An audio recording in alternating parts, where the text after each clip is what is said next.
Bienvenidos a Vértice Internacional. Soy Rina Musali y me da muchísimo gusto saludarlos en este programa que revisa y analiza el acontecer mundial y sus impactos para México. Hoy un programa que no podía faltar, un programa obligado e imprescindible. La crisis política en Venezuela, un país que posee una presidencia y un Congreso bicéfalo.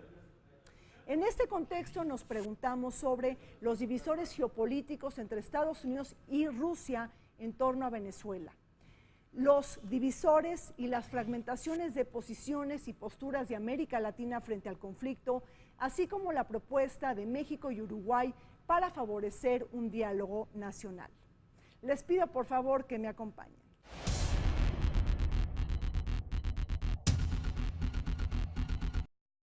Tras el fallecimiento de Hugo Chávez en marzo de 2013, su vicepresidente Nicolás Maduro asumió como encargado de la jefatura de Estado y de Gobierno de Venezuela hasta la celebración de comicios en los cuales participó y ganó el 14 de abril de ese año.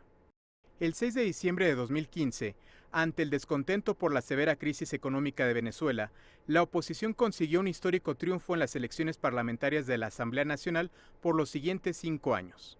Sin embargo, en marzo de 2016, el Tribunal Supremo de Justicia anunció que asumiría las funciones de dicha asamblea, lo que desencadenó múltiples manifestaciones que dejaron un saldo de más de 100 muertos. Ante el clima de violencia, la Corte revirtió su decisión y, por su parte, el Consejo Nacional Electoral de Venezuela inició formalmente un proceso para revocar el mandato de Nicolás Maduro.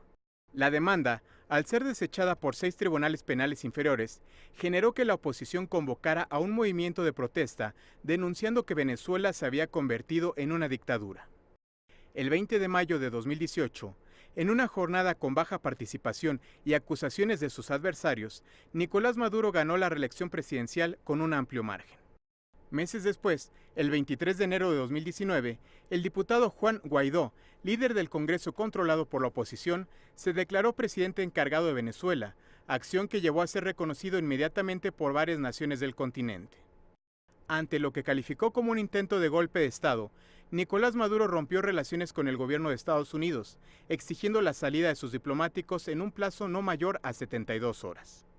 Mientras la Unión Europea exigió la convocatoria a nuevas elecciones presidenciales, porque de lo contrario reconocerían a Guaidó como presidente interino, países como Rusia, Turquía y Cuba expresaron su respaldo al régimen de Maduro, en tanto gobiernos como México y Uruguay plantearon el diálogo como una salida pacífica a la crisis en Venezuela. El año 2019 será un año de grandes duelos a nivel internacional. Siria, Yemen, Corea del Norte y Ucrania darán mucho de qué hablar en la agenda internacional, pero su destino y futuro también dependerá de cómo se mueven los intereses estratégicos de la diplomacia de Donald Trump, de Xi Jinping y de Vladimir Putin. Pero la Venezuela que amaneció con 2 presidentes y 2 congresos y con una lista de países que aprueban o rechazan a Juan Guaidó, Nicolás Maduro, la Asamblea Nacional o bien la Asamblea Nacional Constituyente, desafían las variables convencionales del conflicto. Venezuela, el país con las mayores reservas probadas de petróleo del mundo, ha obligado a los 5 países miembros permanentes del Consejo de Seguridad, es decir, los 5 países ganadores de la Segunda Guerra Mundial, a tomar una postura definida sobre el conflicto. Un conflicto que ha atenazado a la crisis política, económica, institucional, humanitaria y hasta de las relaciones de Venezuela con el mundo. Ricardo, desde el punto de vista geopolítico y geoestratégico, Venezuela se pudiera convertir en un campo de batalla cruzada entre Estados Unidos y Rusia. Bueno, ya lo está haciendo. Lo está haciendo desde hace mucho tiempo. De hecho, en su alianza estratégica que estableció Hugo Chávez con Fidel Castro en su momento, si ustedes se acuerdan, en discusiones que hubo, por ejemplo, dentro de la OEA, acerca de la situación de Venezuela, Cuba, que no es miembro de la OEA, movió a todos sus alfiles dentro del Caribe, la zona caribeña, que son miembros de esa organización, más otros aliados, incluso principalmente cuando eran aliados Bolivia y Nicaragua, más de Cuba que de Venezuela en un primer momento, y después Venezuela asumió otro tipo de liderazgo por el tema del petróleo, pero Cuba ya introdujo el juego. Sin embargo, yo creo que Chávez y ahora Maduro aprendieron también de Lula. Y lo que aprendieron de Lula es que hay que mirar hacia Irán, hay que mirar hacia Turquía y eventualmente hacia Rusia y China. Hay una crisis humanitaria que ha desembocado en un caos institucional. Este caos institucional, ¿por qué se ha producido? Por las malas decisiones políticas, económicas, entre otros factores de un gobierno autoritario. Es por eso que es necesario refrescar la escena latinoamericana con nuevos liderazgos que permitan un diálogo de conciliación, pacificación y sobre todo yo te diría lo siguiente, se trata de un gobierno que no tiene legitimidad, que es muy importante hoy por hoy en todas las democracias modernas. Si tú revisas las últimas elecciones en Venezuela, Maduro solamente tuvo un 20% de la participación y anuló definitivamente a la oposición y no la dejó participar. Por otro lado, si tú ves sus cifras económicas, en los últimos 5 años, el gobierno de Venezuela ha sufrido una caída del Producto Interno Bruto del 37% y se espera que para el año 2023 este caiga hasta un 60%. El debate está mal planteado. Como está discutiéndose ahora, pareciera que es un tema de contar votos o de cuentachiles, como decimos en México en lenguaje coloquial. No es eso lo que está en debate. No es un tema de tipo institucional. No es un debate acerca de la calidad de la democracia venezolana, que nadie puede objetar. Un régimen que hizo más de 20 elecciones y que reconoció siempre sus derrotas y que como nunca en América Latina se ha votado tanto, creo, ya Venezuela en eso parece Suiza o Austria, para poner un ejemplo con la tradición europea en materia parlamentaria, en materia de elecciones, nadie puede pensar que ese es el debate de fondo. Hay que ordenar las discusiones.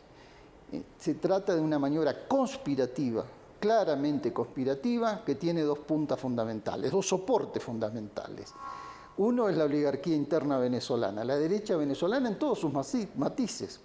La derecha política, con los resabios de lo que fueron COPEI y Acción Democrática, más algunas expresiones nuevas como la de Leopoldo López, tutor político del disque nuevo presidente Juan Guaidó, y la derecha económica que está al asalto para imponer un modelo económico, políticas económicas neoliberales, como la que impera ahora en Brasil o en Argentina, con el propósito de replantear la distribución del ingreso. Desde el fin de la Guerra Fría y la caída del muro de Berlín, ningún país latinoamericano había figurado en el teatro de la geopolítica global como lo hace ahora Venezuela. Caracas, que ha estado sancionada económica y diplomáticamente, expulsada del Mercosur, desinvitada de la Cumbre de las Américas en Perú y su salida anunciada de la Organización de Estados Americanos. Con un episodio más del conflicto y la sesión de emergencia convocada por el Consejo de Seguridad de la ONU, se oficializan los vectores de la divergencia internacional.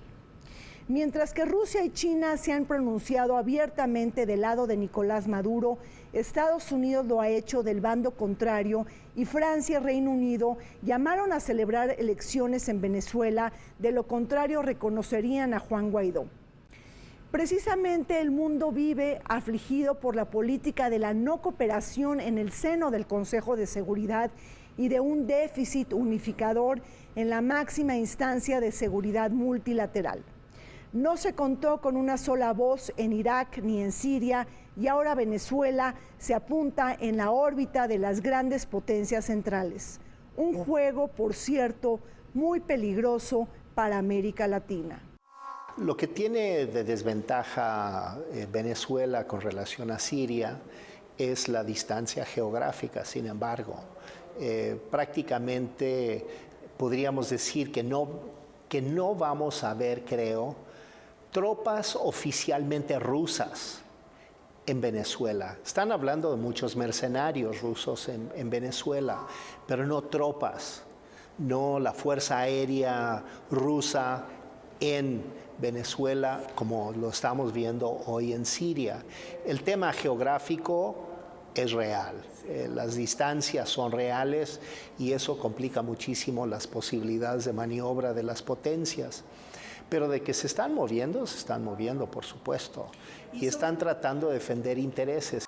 La posición geopolítica del propio Venezuela produce dos problemas, entre otros tantos, pero me gustaría destacar dos. Uno, el tema de las relaciones comerciales. Habrá que decir que el 96% del ingreso en Venezuela depende del petróleo, pero aquí hay tres potencias que se encuentran inmiscuidas en los intereses petroleros. Aquí tenemos por un lado Estados Unidos y por otro tenemos a China y a Rusia, que son los principales acreedores del gobierno venezolano. Uno con 21.000 millones de dólares de deuda y en el otro caso de 10.000 millones de dólares de deuda. Esto es China y Rusia. Y por otro lado, Estados Unidos, con el congelamiento de activos que se ha dado en las últimas semanas, está planteando una forma de restringir el margen de acción del gobierno venezolano.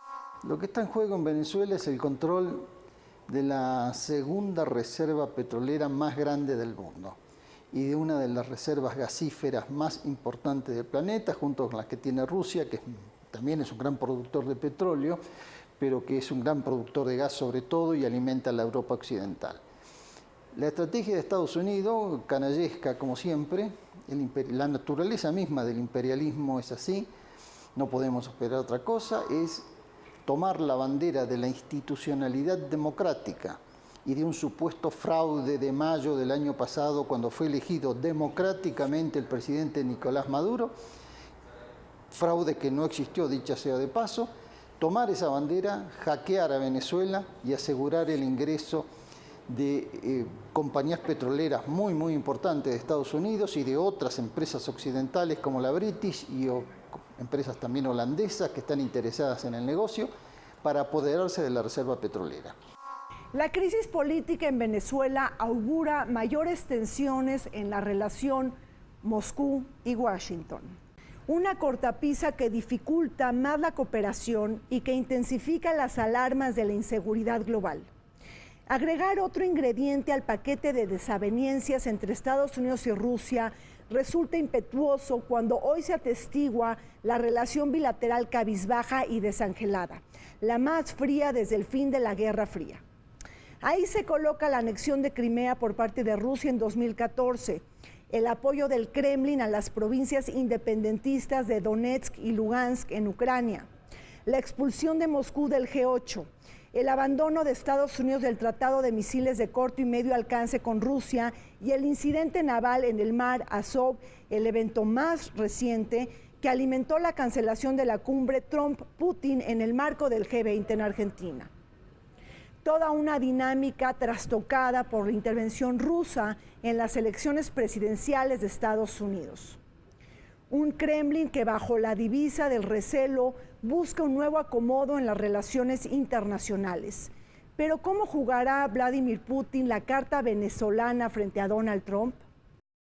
Que hay intereses políticos por parte de Estados Unidos cuando tenemos en puerta el próximo proceso electoral en el año 2020, que ante la caída en la popularidad de Donald Trump se puede caer en la tentación de buscar soluciones armadas para tener mayor popularidad para los republicanos. Y aquí es muy importante señalarlo, que los países de la región deben generar un equilibrio a partir del Grupo de Lima, como lo ha hecho, donde han señalado que a pesar de que Estados Unidos dice que todas las soluciones están sobre la mesa, se ha establecido también por parte de los países latinoamericanos que la solución armada debe ser la última alternativa para una transición democrática en Venezuela.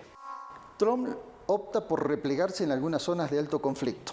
Por ejemplo, Medio Oriente, quita los efectivos, un cuerpo de élite del ejército de los Estados Unidos, de Siria, lo quita de ahí, pero aprieta los torniquetes en el patio trasero.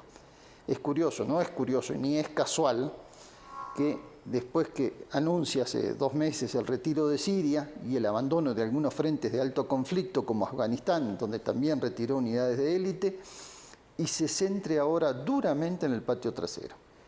Vuelve a ajustar las tuercas con Cuba, vuelve a hostigar al régimen de la Revolución Cubana y se lanza muy duramente contra Venezuela por los intereses que hace un momento estábamos conversando, el tema petrolero.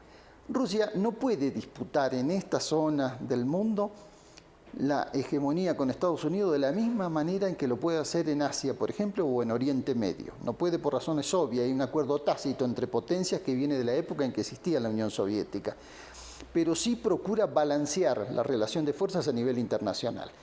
Lo que se está configurando en Venezuela es una pelea de otro tipo de guerra fría. Que se había apagado mucho, sí se está expresando un poco en fenómenos como Siria, sin duda, en algunos países bálticos se ha expresado, pero nunca lo habíamos tenido tan cerca de casa. Después de la crisis de los misiles entre Estados Unidos y la Unión Soviética, pero después de esa crisis no ha habido una cosa tan notoria como confrontación de guerra fría del mundo con la multipolaridad que hay hoy, como lo que está sucediendo hoy en Venezuela. La crisis en Venezuela pasa por la plaza de la geopolítica global. Mientras que Estados Unidos importa alrededor del 7% del petróleo venezolano según cifras oficiales, Washington ha decidido sancionar a la empresa petrolera estatal PDVSA.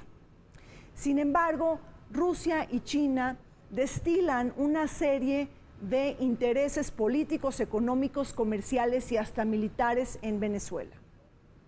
Ahí se encuentran los negocios petroleros y mineros, la compra de armas que hace el gobierno de Nicolás Maduro hacia Rusia, así como los contratos multimillonarios en Venezuela entre estos dos poderes rivales de Washington.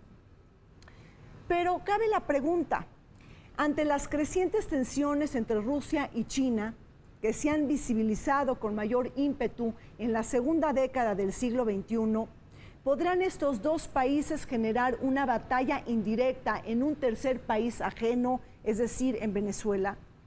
¿Podremos ver repetido una especie de libreto sirio en suelo americano?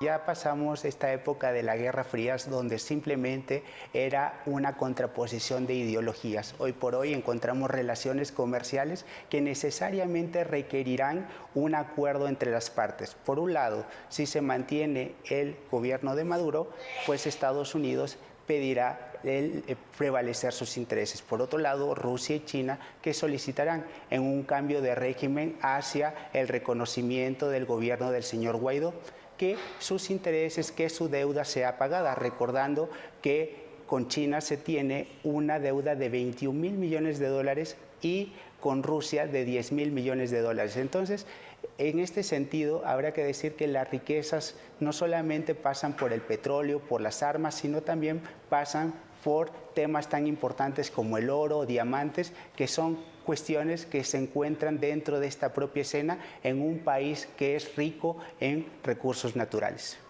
El ejército boliviano se ha armado de armamentos y equipamiento militar ruso. También están comprándole a China armamentos, y para esos países es importante porque es la manera de mantener el control también con ellos, porque si compras un tanque ruso necesitas refacciones rusas, si tienes un avión chino necesitas refacciones chinas para ese avión, y por lo tanto se establece automáticamente una dependencia tecnológica. Entonces tratan de mantener este tipo de relación y evidentemente se ha avanzado. Sin embargo, hay un elemento de inestabilidad en Venezuela que yo creo que tiene a todos los actores, incluyendo Estados Unidos, un poquito dubitativos. Renovó los contratos comerciales con Cuba y el aprovisionamiento de armamento defensivo. Lo hizo con Venezuela en menor medida porque la injerencia tiene que ser mucho menor. Hay un acuerdo, como digo, un acuerdo tácito, un acuerdo entre líneas, ahí entre potencias que no pueden botar el tablero para riesgo de poner en situación muy grave la paz mundial, pero le dio cierto tipo de armamento defensivo, igual que China, hay que señalarlo, que también juega porque tiene inversiones muy, muy importantes en materia energética. han procurado de esta manera equilibrar un poco la ofensiva estadounidense, en un terreno donde tanto China como Rusia se mueven de manera más dificultosa por razones geográficas y geopolíticas que todos entendemos. El caso de China, más que de Rusia, en materia de inversiones es muy importante. Ahora, ¿hasta dónde va a jalar la cuerda Trump y hasta dónde la va a resistir Putin? No sabemos.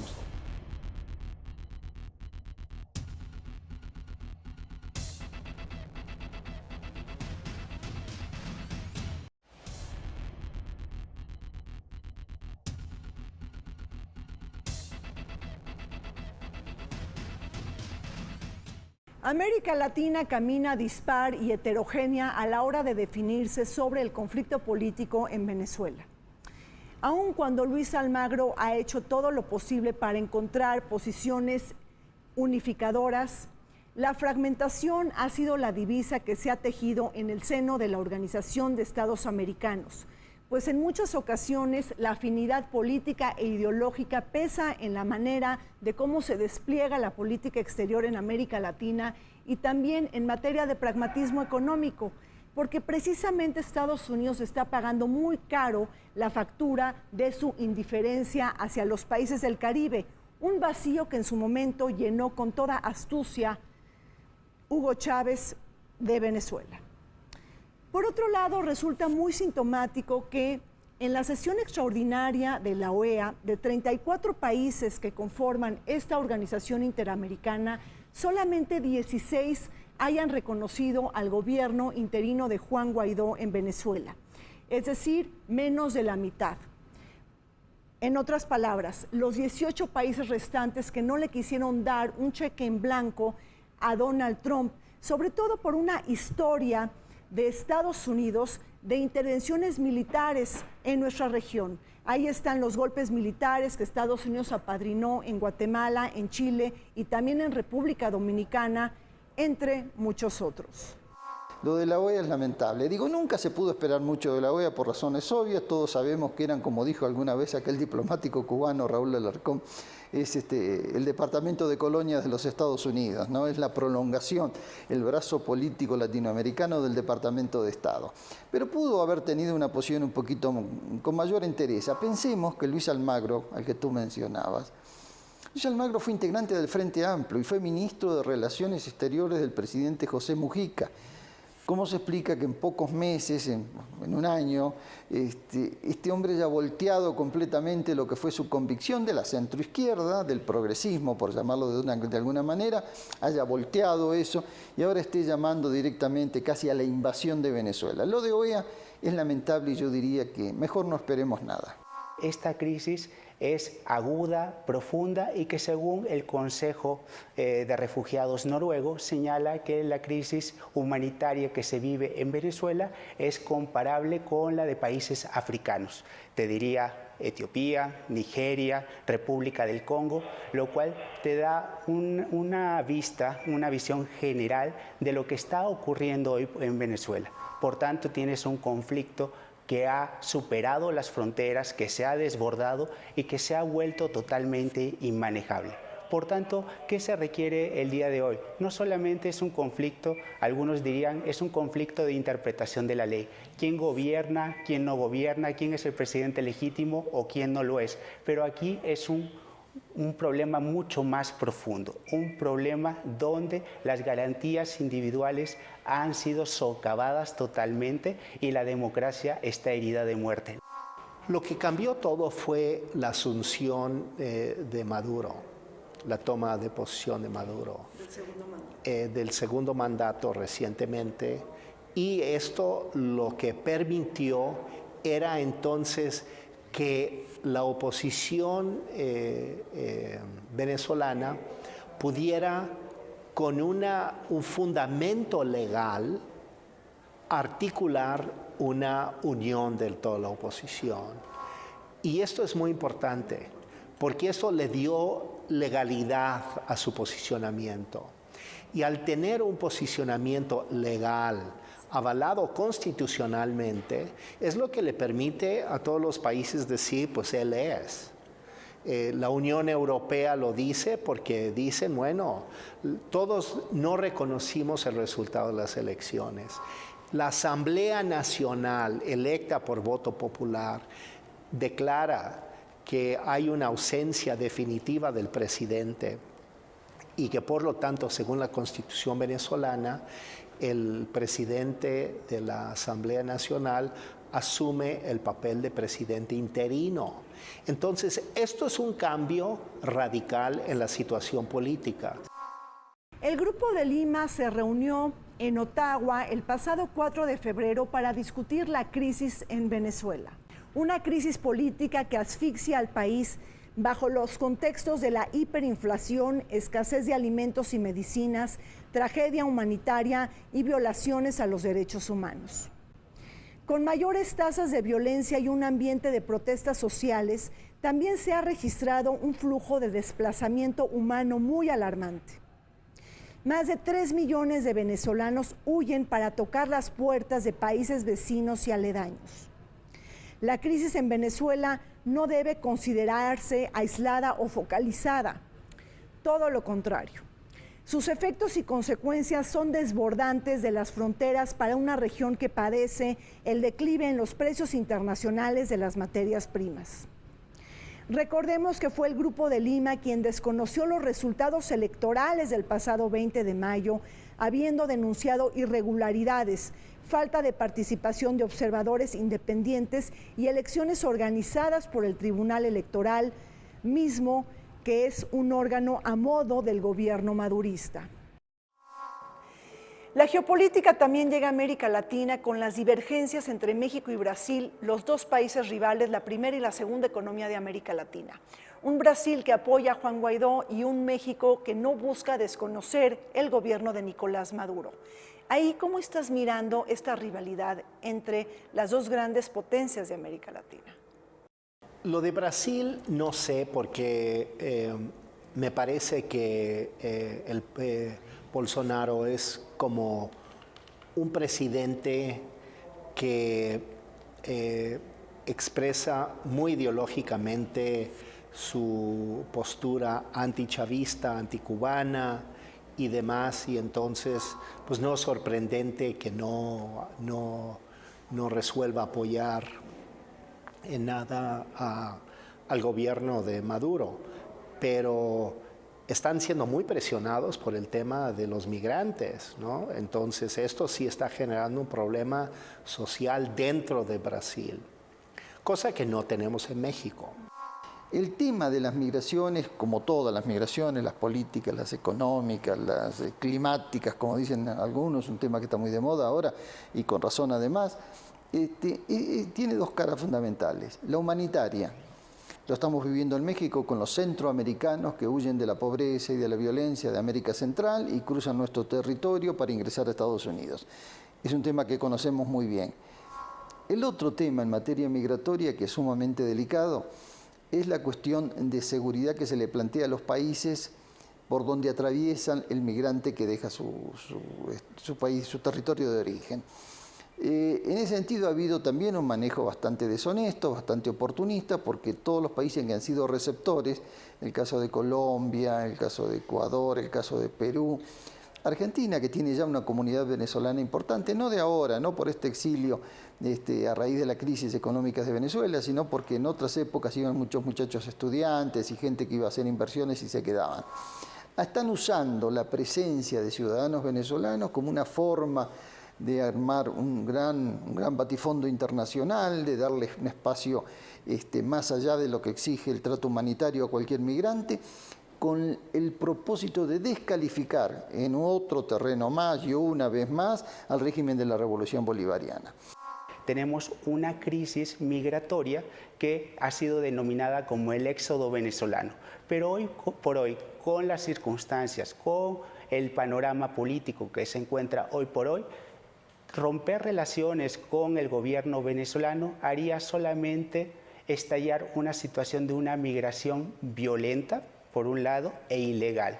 Imagínate que hoy por hoy, si los países no cooperamos en este diálogo, en este acercamiento con estas posiciones para regresar la democracia a Venezuela, muy probablemente nos encontremos con un éxodo mayor al que ha señalado la ONU. Hoy por hoy tenemos 2.6 millones de venezolanos que migran a otros países por un grito de desesperanza y estas cifras podrían aumentar aún más.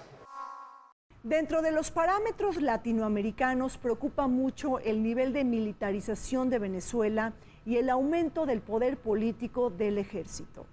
En medio de una absoluta crisis económica, el rearme no ha cesado ni los gastos de defensa. Una situación no privativa de Venezuela, sino también de Brasil, Argentina y Colombia, países que han aumentado sus gastos militares. Cabe la pregunta, ¿acaso no somos una región pacífica? Para el caso venezolano, el ejército ha sido el sostén principal del gobierno chavista y madurista, un poder desmedido que controla la industria petrolera y mira con total desconfianza a Estados Unidos y también a Colombia. Además de que Venezuela le compra armas y aviones a Moscú y ha permitido operaciones militares rusas en suelo venezolano, llama la atención de una declaración de Maduro a propósito de la crisis actual. Las maniobras militares más importantes de la historia de Venezuela que tendrán lugar, según sus palabras, entre el 10 y el 15 de febrero para demostrar su músculo en materia de defensa. En este contexto se inscribe el rompimiento entre Vladimir Padrino, secretario de Defensa, quien apoya a Maduro, y el agregado militar de Venezuela en Washington, quien rompe con el mismo líder chavista. Venezuela tiene derecho a defenderse. Hizo una compra en materia exclusivamente de defensa, de armamento para modernizar a sus Fuerzas Armadas. También le compró a China equipo bélico defensivo, incluyendo una dotación como alrededor de 40 aviones de práctica para los pilotos venezolanos. Está en su pleno derecho. En este sentido, nadie le puede reclamar nada al país que no agrede a nadie. Algo que es de suprema importancia, el pliegue de las Fuerzas Armadas en apoyo de este gobierno interino del señor Guaidó. ¿Y cómo lo va a lograr? Mediante incentivos como la ley de amnistía, lo cual no debe entenderse como un punto final o un atropello a los derechos humanos. Y es ahí donde está el enorme reto de la oposición venezolana de crear incentivos, pero sin olvidar a las víctimas. Lo que ha hecho John Bolton, el asesor en materia de seguridad nacional, y Pompeo, también en materia de política internacional, llamando descaradamente a que a las compañías petroleras norteamericanas se preparen ya para participar en la rebatinga del petróleo venezolano, o llamando a una sublevación interna, diciéndole al ejército venezolano que se levante, que se subleve, que derroque al presidente Maduro. Ese tipo de cosas son inadmisibles. En otro momento hubiésemos puesto el grito en el cielo. Ahora, ante esta oleada conservadora que predomina en varios países de la región y el tono belicista de la diplomacia norteamericana, parece que nos acallamos. Y, curiosamente, nuestra derecha ilustrada, en el caso mexicano y en otros casos también, no solo en el de México, en lugar de exaltar, defender una posición digna, respetuosa de una tradición diplomática que fue ejemplar, como la de México, que se dice no podemos reconocer al nuevo presidente por razones obvias, porque no surgió de ningún proceso electoral, es un diputado que se autodenomina presidente interino o presidente en cargo de Venezuela, no lo podemos reconocer, pero nos ofrecemos para ser mediadores en una negociación. Sigue siendo para Rusia y para China, América Latina es un campo de experimentación, pero sin la capacidad de concretar logros. Para ellos fue muy importante tener a Cuba como, digamos, base de operaciones para poder operar cosas, pero Venezuela se ha enredado más. Venezuela es otra sociedad y como lo estamos viendo es una sociedad que tiene una oposición muy activa y que por lo tanto no es claro cuál va a ser el desenlace. Yo creo que para ellos la apuesta venezolana no es muy clara. El reconocimiento de Donald Trump al presidente interino de Venezuela, Juan Guaidó, propició el rompimiento de relaciones diplomáticas de Venezuela con Estados Unidos.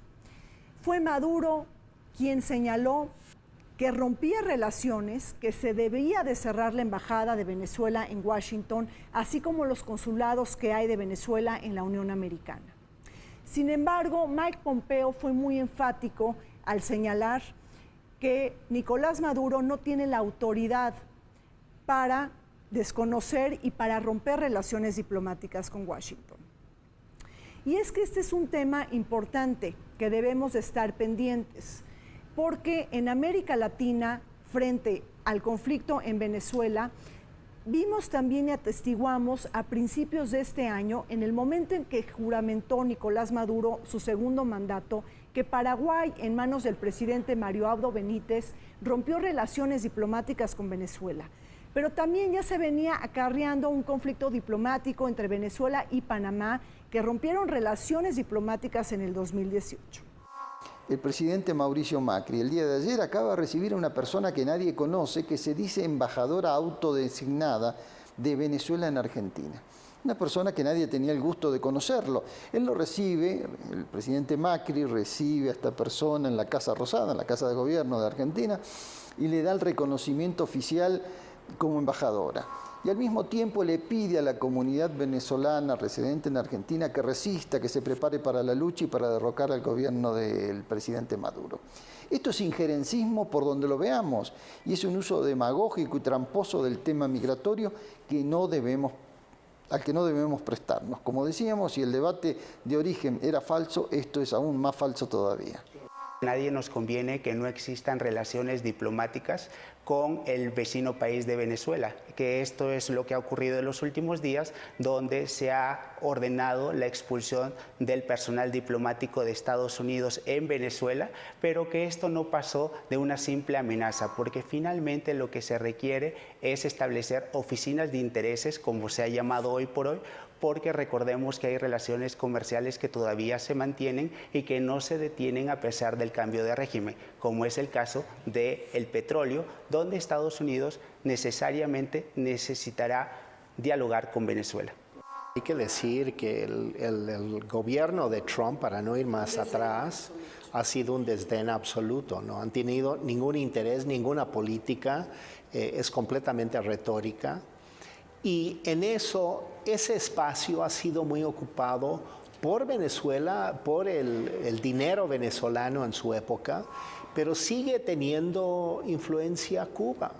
Y quienes subestiman a Cuba en esto no entienden realmente la historia de toda esta zona.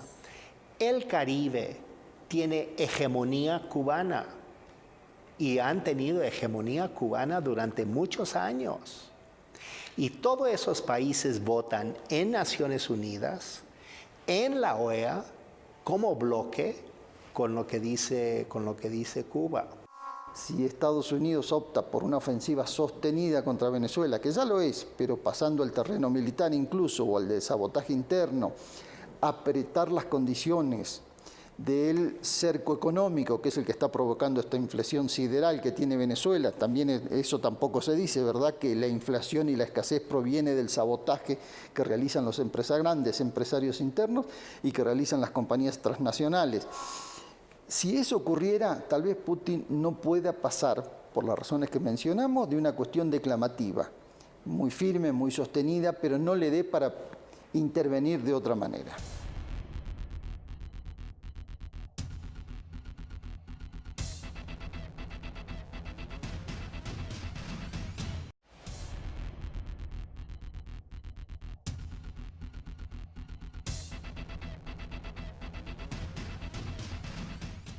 La crisis política en Venezuela ha obligado a los países de América Latina a tomar una decisión y definirse frente al conflicto.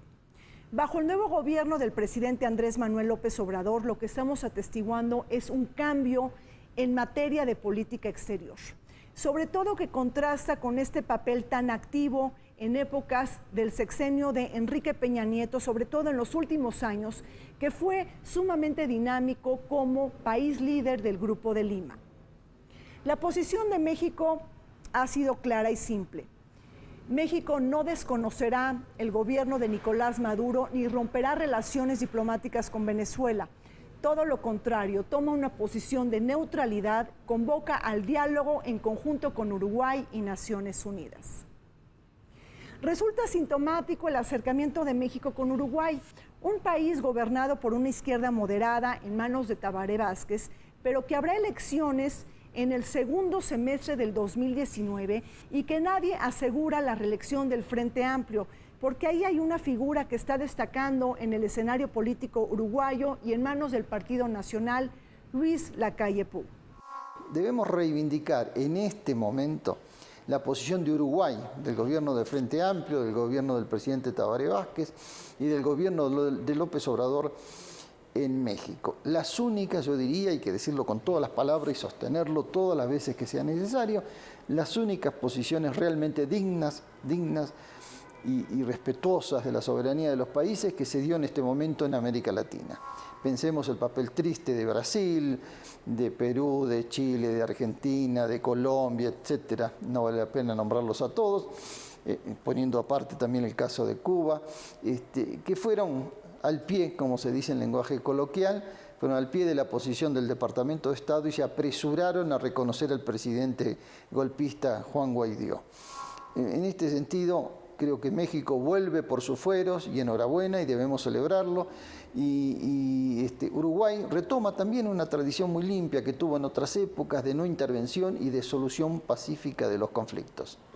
Y creo que se han diferenciado tres bloques muy claros. Aquellos que reconocen al gobierno interino del señor Guaidó, por otro, aquellos que reconocen firmemente el gobierno de Maduro y otros, como en el caso de México, que está promoviendo un diálogo político para llegar a una solución pacífica, que es lo que se espera en una democracia deliberativa. Y es aquí que la política exterior mexicana ha destacado la famosa doctrina Estrada, donde el reconocimiento de un país no pasa por el reconocimiento de las potencias extranjeras, sino que se requiere respetar la autodeterminación de los pueblos y su independencia. Pero esto no se debe entender en el marco de que México va a claudicar con su discurso de el no atropello a los derechos humanos, porque somos una democracia que nos hemos caracterizado por recibir refugiados, por promover y buscar una protección total de lo que se denomina hoy las justicias transicionales, donde no puede haber un punto final, sino que se debe juzgar con verdad, con justicia para los familiares, que es un caso que se está llevando en México, que es muy importante para nuestra nación. El tema es una cuestión interna en Venezuela. La cuestión interna es que no había un dirigente que aglutinara a la oposición. La oposición estaba completamente huérfana y hay que decirlo, estaba absolutamente fragmentada, castigada y perseguida, pero también dividida internamente. Y esto es importante. 2 miembros de la oposición, por ejemplo, compitieron contra Maduro en las elecciones. Claro, no significaron absolutamente nada, pero esto provocó una escisión en la oposición en Venezuela. Entonces, le ha costado mucho trabajo a la oposición recomponerse. Frente a ese escenario de que no hubiera un líder, no hubiera realmente una articulación de la oposición, la pregunta necesaria de todo mundo era: ¿y a qué intervengo? ¿A qué me expongo? ¿Por qué me arriesgo si en Venezuela no hay nada de qué asirse para operar? En la definición de su posición de México frente a Venezuela, seguramente hubo cuidado de no acercarse tanto a la izquierda que practica Evo Morales, quien ante la duda constitucional y el referéndum que perdió en 2016, hace cuestionar la legalidad de su candidatura en el 2019, o bien otros países de la Alianza Bolivariana, por ejemplo, Ecuador, quien tomó una postura sorpresiva cuando el presidente Lenín Moreno reconoció al encargado de despacho venezolano Juan Guaidó, degradando su sentido de pertenencia geopolítica a la Alianza Bolivariana. Lo que propone México es mediar en el conflicto una idea poderosa para la segunda economía más grande de América Latina, quien debe acreditar su activismo y cartas credenciales en el mundo. Sin embargo, la pregunta es pertinente. ¿Tendrá éxito el canciller Marcelo Ebrard en esta interlocución política cuando el Papa Francisco ha fracasado y los diálogos de paz en República Dominicana, apoyados por el expresidente José Luis Rodríguez Zapatero de España, Omar Torrijos de Panamá y Leonel Fernández de República Dominicana, no fructificaron? Las dictaduras, sean de derecha o sean de izquierda, deben ser condenadas de igual manera. Por otro lado, se puede creer que este reconocimiento que ha hecho el gobierno mexicano del gobierno de Maduro pareciera que se entiende como un juicio. Pero se debe de señalar que el reconocimiento no es un juicio sobre la situación que está pasando en Venezuela, sino es el primer paso de buscar esta intermediación para llegar a un segundo nivel, donde si se ve que estas negociaciones no prosperan y simplemente son utilizadas por un gobierno autoritario para ganar tiempo y subyugar a sus ciudadanos, México inmediatamente debe de tomar una posición de rechazo y de penalización para Venezuela. ¿Por qué? Porque somos un país que, de acuerdo al artículo 89, como tú muy bien lo has señalado, están los principios de no intervención y de autodeterminación de los pueblos, pero también tenemos dentro de este artículo algo que es de enorme importancia, que es el respeto a los derechos humanos, que no solamente se encuentra en el artículo 89 constitucional, sino también en el artículo 1 de nuestra Constitución, que habla de un nuevo paradigma de derechos humanos. México ha dicho que vamos a crear una conferencia latinoamericana o mundial de los países neutrales, o sea, los que dicen ellos que no reconocen ni a uno ni al otro, pues sí reconocemos a Maduro y no reconocemos al otro, digamos como un sujeto que tiene legitimidad en su país, porque México podría haber dicho, me pongo verdaderamente en una posición equidistante, tengo relaciones diplomáticas con Maduro, pero también reconozco a Juan Guaidó como representante de un interés significativo del pueblo venezolano. O sea, podríamos haber hecho eso, pero no lo hicimos. Lo que estamos en la práctica es creando un espacio que le dé la posibilidad de alguna mesa de negociación al régimen venezolano. Sin embargo, todos están diciendo que no aceptan. Maduro dice que él no acepta negociar, menos las elecciones, y Guaidó dice que él tampoco, que lo que es un intento de diálogo falso. Que es falso, que ya llevan muchos años en eso, lo cual es cierto. Las negociaciones de Santo Domingo entre la oposición y el gobierno del presidente Maduro, con la intervención de un ex mandatario español, de José Luis Rodríguez Zapatero, y con representación vaticana, era exitosa. Y fue exitosa hasta último momento, cuando apareció la oposición con solicitudes y demandas inadmisibles, inaceptables. No se puede negociar pidiendo poner de rodillas al adversario, o al contrincante, o al interlocutor, como querramos decirle. No se puede negociar de esa manera. Uruguay y Argentina tienen un momento muy especial para tener Uruguay y México, no sé si me equivoqué, perdón, Uruguay y México, Argentina para nada, con Macri no esperemos nada. Los dos países que fijaron una posición muy noble, tienen un momento muy, muy especial para poder sentar a los adversarios en la mesa de negociaciones y llevar adelante un diálogo fructífero. Acabo de escuchar que el presidente Nicolás Maduro aceptó una vez más la mediación de estos dos países. Uno de los debates inconclusos y más acalorados en materia de política exterior de México están vinculados al principio de la no intervención y autodeterminación de los pueblos consagrados en el artículo 89 constitucional, pero también aquel que señala que debemos de proteger y respetar los derechos humanos. Mientras que unos los miran como una guía histórica y poderosa para orientar las relaciones de México con el mundo, otros consideran los principios de política exterior como una involución o camisa de fuerza que esquiva el posicionamiento de México en el mundo.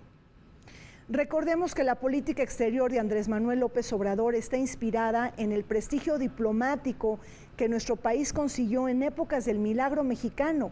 En primer lugar, por la firma del Tratado de Tlatelolco, que posicionó a América Latina como una zona libre de armas nucleares y que más adelante se reconoció cuando el embajador Alfonso García Robles obtuvo el Premio Nobel de Paz en el año 1982. Pero también en el imaginario está el voto en contra de México para que Cuba sea expulsada de la OEA en 1962, el ejercicio que nos permitió exhibir nuestra independencia frente a Washington.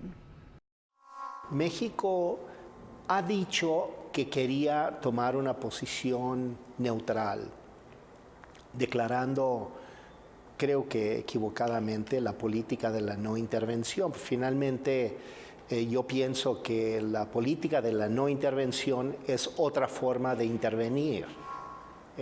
Y creo que en este caso es clarísimo. Porque al no reclamarle nada al régimen de Maduro, México de facto le está dando todo su apoyo y como dicen en los medios diplomáticos mundiales, le están dando más tiempo a Maduro para que arme su represión.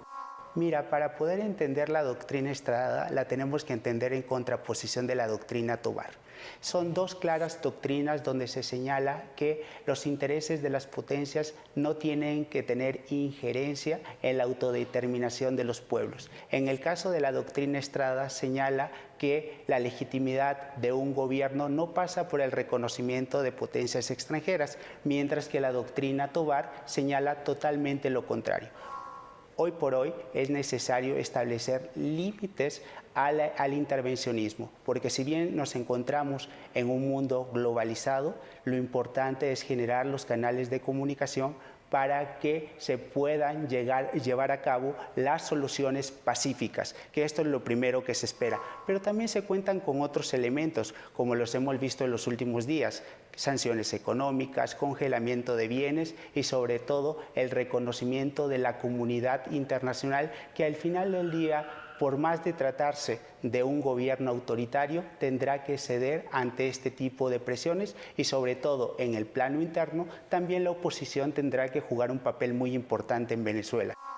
Tenemos que estar contentos y orgullosos de haber rescatado una tradición, una magnífica tradición diplomática que le dio prestigio a México en todo el mundo, y no solo en América Latina. Cualquiera que haga un viaje al exterior sabe que México es respetado por muchas cosas. El caso de Europa, con los refugiados de la Segunda Guerra, los refugiados de la República Española, es un prestigio que no se borra. Lo que se escribió con la mano ahí no se puede borrar con el codo. Desgraciadamente, nuestros últimos gobiernos sí intentaron borrarlo con el codo.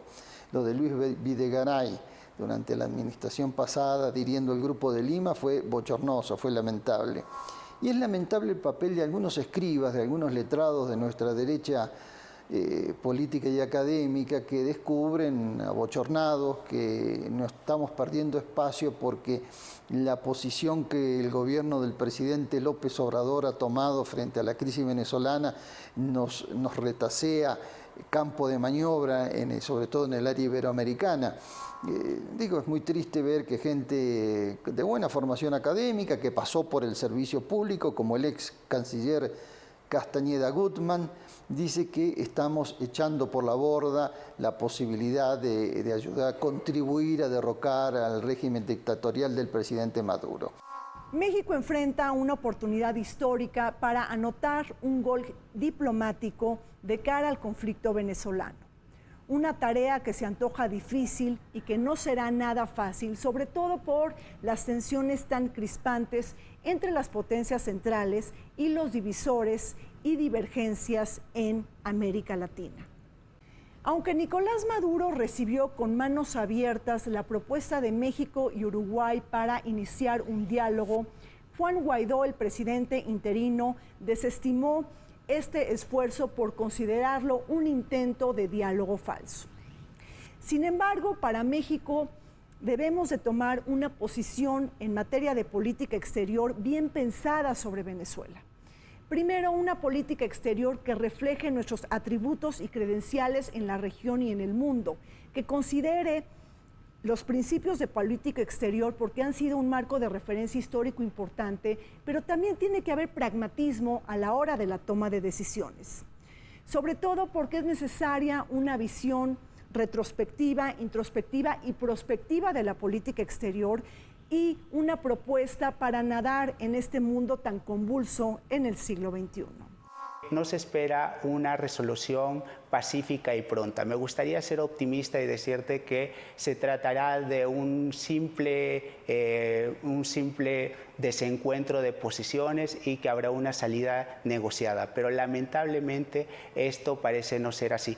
Por tanto, se requiere en el corto plazo y en el mediano y también en el largo plazo que el gobierno del señor Guaidó mantenga esta postura de resistencia, pero también creando los incentivos necesarios para poder acreditar su legitimidad como un gobierno interino, pero también habrá que decirlo, no solamente de un gobierno interino por la fuerza, sino también basado en la Constitución. Es así que se debe también fortalecer la interpretación del artículo 233, 333 y 350 de la Constitución venezolana, que muchos dirán que no hay una falta absoluta del presidente, pero también cuando se leen de forma armónica, el artículo 350 y 333 de la Constitución venezolana señala que el pueblo desconocerá a todo mandatario, a toda legislación o a todo régimen que no respete las garantías individuales. Y esto está sucediendo en Venezuela. Y en el plano externo también habrá que decir que esperemos que los países se vayan plegando a medida que pasa el tiempo al gobierno interino para poder señalar con un fuerte llamado a que estos regímenes autoritarios no pueden proliferar en Latinoamérica. Es una de las opciones que tiene Maduro, de sentarse a negociar, obviamente. La otra opción que tiene es no sentarse a negociar y reprimir hasta el cansancio. ¿Por qué? Porque sí tiene la potencia militar hasta el momento a su favor. Y este es el problema. Y ese desenlace no es claro, porque nadie va a invadir a Venezuela. Eso hay que tenerlo claro, eso tiene que caer por las propias contradicciones internas del régimen. Lo que ha creado esta crisis son las contradicciones internas, en términos de la propia constitucionalidad, que es que Juan Guaidó pudo autoproclamarse presidente interino por la vía constitucional. La convocatoria a nuevas elecciones es absolutamente fundamental, con vigilancia estricta internacional para asegurar la libertad y la justeza del proceso. No es posible pedir que el derrocamiento del presidente constitucional de Venezuela, de la República Bolivariana de Venezuela, pase por la destitución del titular y entonces sí negociamos. Llevar a la rendición prematura a quien va a negociar es el peor error que se puede cometer en materia diplomática. Si la oposición pide eso, negociamos sin Maduro, que se olvide de la negociación y que se atenga a las consecuencias. Ha sido muy noble y muy tolerante el gobierno de la Revolución Bolivariana con la oposición ante todas las provocaciones, incluyendo actos armados. Pensemos que hubo un intento de magnicidio contra el presidente Maduro. Pedir que se arrodille y que renuncie y a partir de ahí negociamos, creo es el peor error que se puede cometer en una materia de negociación política. Muchísimas gracias por su atención y compañía. Soy Rina Musali. Los esperamos en un siguiente programa de Vértice Internacional, este programa que se transmite todos los martes y los sábados por el canal del Congreso. Hasta pronto.